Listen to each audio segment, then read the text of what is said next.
ಸಖತ್ ಖಾರ ಬಣ್ಣ ಮತ್ತು ರುಚಿ ಆಚಿ ಚಿಲ್ಲಿ ಪೌಡರ್. ದರ್ಶನ್ಗೆ ಬೆಡ್ಶೀಟ್ ಅನ್ನ ಕೊಡೋಕೆ ನ್ಯಾಯಮೂರ್ತಿಗಳು ಸೂಚನೆಯನ್ನ ಕೊಟ್ಟಿದ್ದಾರೆ.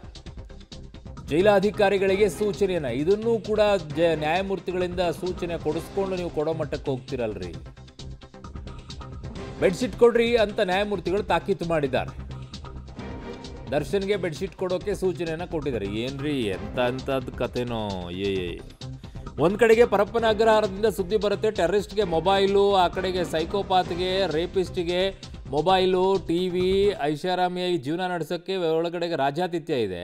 ಇನ್ನೊಂದು ಕಡೆಗೆ ಈ ವ್ಯಕ್ತಿ ಕೊಲೆ ಆರೋಪವನ್ನು ಹೊತ್ಕೊಂಡು ಒಳಗಡೆ ಹೋಗಿರುವಂಥ ನಟ ದರ್ಶನ್ಗೆ ಚಳಿ ಜಾಸ್ತಿ ಆಗ್ತಾ ಇದ್ದೀರಿ, ಒಂದು ಬೆಡ್ಶೀಟ್ ಕೊಡಿ ಅಂತ ಕೇಳೋ ಮಟ್ಟಕ್ಕೆ ಏನಾಗ್ತಾ ಇದೆ ಅಂತ ಪರಪ್ಪನ ಅಗ್ರಹಾರ. ಅಯ್ಯೋ, ನನ್ನ ಸಹೋದ್ಯೋಗಿ ನಾಗೇಶ್ ನನ್ನ ಸಂಪರ್ಕದಲ್ಲಿದ್ದಾರೆ. ನಾಗೇಶ್, ಏನ್ರಿ ಒಳ್ಳೆ ವಿಚಿತ್ರವಾಗಿ ಕಾಣಿಸ್ತಾ ಇದೆಯಲ್ರಿ ಪರಪ್ಪನ ಅಗ್ರಹಾರ.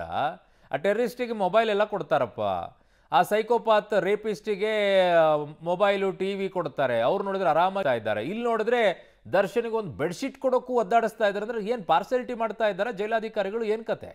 ಖಂಡಿತವಾಗ್ಲೂ ಅರುಣ್, ಈಗಾಗಲೇ ಈ ಒಂದು ಅಂದರೆ ಕೈದಿಗಳಿಗೆ ವಿವಿಧ ಪ್ರಕರಣಗಳಲ್ಲಿ ಭಾಗಿಯಾಗಿ ಸಜಾವಾಸದಲ್ಲಿರುವಂಥ ಕೈದಿಗಳಿಗೆ ಐಷಾರಾಮಿ ಜೀವನವನ್ನು ನಡೆಸ್ಕೊಂಡಿರುವಂಥ ವಿಡಿಯೋಗಳು ಹೊರಬಂದಿರೋದನ್ನು ನೋಡಿದ್ರೆ ಎಲ್ಲ ಒಂದು ಕಡೆ ಜೈಲು ಅಧಿಕಾರಿಗಳು ಈ ಬಗೆ ನೀತಿಯನ್ನು ಅನುಸರಿಸ್ತಿದ್ದಾರೆ ಅನ್ನುವಂಥದ್ದು ಭಾಳ ಮೇಲ್ನೋಟಕ್ಕೆ ಕನ್ಫರ್ಮ್ ಆಗ್ತಾ ಇರುವಂಥದ್ದು. ಈಗಾಗಲೇ ಜೈಲಿನಲ್ಲಿರುವಂಥ ದರ್ಶನ್ ಮತ್ತು ಸಹಚರರು ಅವರಿಗೆ ಚಳಿ ಇದೆ, ನಮಗೆ ಬೆಡ್ಶೀಟ್ ಕೊಡಿ ಅಂಥೇಳಿ ಮನವಿಯನ್ನು ಮಾಡಿಕೊಂಡ್ರು ಕೂಡ ಜೈಲು ಅಧಿಕಾರಿಗಳಿಗೆ ಅವ್ರಿಗೆ ಮ್ಯಾನ್ಯುವಲ್ ಪ್ರಕಾರ ಏನು ಕೊಡಬೇಕು ಅವನ್ನು ಕೊಡ್ತಿಲ್ಲ ಅನ್ನುವಂಥ ಆರೋಪವನ್ನು ಮಾಡ್ತಿರೋದು ನೋಡಿದ್ರೆ ಜೈಲು ಅಧಿಕಾರಿಗಳು ಎಲ್ಲೋ ಒಂದು ಕಡೆ ಈ ಬಗ್ಗೆ ನೀತಿಯನ್ನು ಅನುಸರಿಸುವಂಥ ಕೆಲಸವನ್ನು ಮಾಡ್ತಿದ್ದಾರಾ ಅನ್ನುವಂಥ ಅನುಮಾನಗಳು ಕೂಡ ಹುಟ್ಟಾಗ್ತಿರುವಂಥದ್ದು. ಯಾಕಂದರೆ ಈಗಾಗಲೇ ಟೆರರಿಸ್ಟ್ ಆಗಿರುವಂಥ ಒಬ್ಬ ವ್ಯಕ್ತಿಗೆ ಅವನು ಜೈಲಿನಲ್ಲಿ ಹೇಗೆ ಐಷಾರಾಮಿ ಇರಲಿಕ್ಕೆ ಅನುಕೂಲವನ್ನು ಮಾಡಿಕೊಟ್ಟಿದ್ದಾರೆ ಅನ್ನುವಂಥದ್ದು ಭಾಳ ಜಗಜ್ಜಾಹೀರಾತಾಗಿರುವಂಥದ್ದು.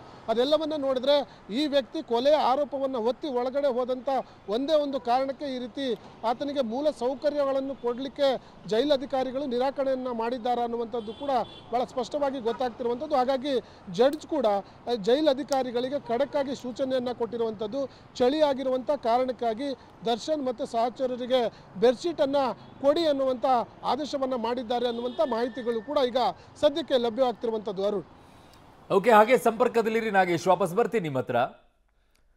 ಸೊ ಈಗ ಬೆಡ್ಶೀಟನ್ನು ಕೇಳುವಂಥ ಪರಿಸ್ಥಿತಿ. ಆರಂಭದಿಂದಲೂ ಕೂಡ ನಂಗೆ ಬೆಡ್ಶೀಟು ದಿಂಬು ಕೊಡ್ರಿ, ನಂಗೆ ವಾಕಿಂಗ್ ಮಾಡೋಕ್ಕೆ ಕೊಡ್ರಿ, ಅವಕಾಶ ಕೊಟ್ಟಿಲ್ಲ ಅಂತ ಹೇಳಿದ್ರು. ಅದನ್ನು ನ್ಯಾಯಮೂರ್ತಿಗಳು ಹೇಳಿದ್ರು.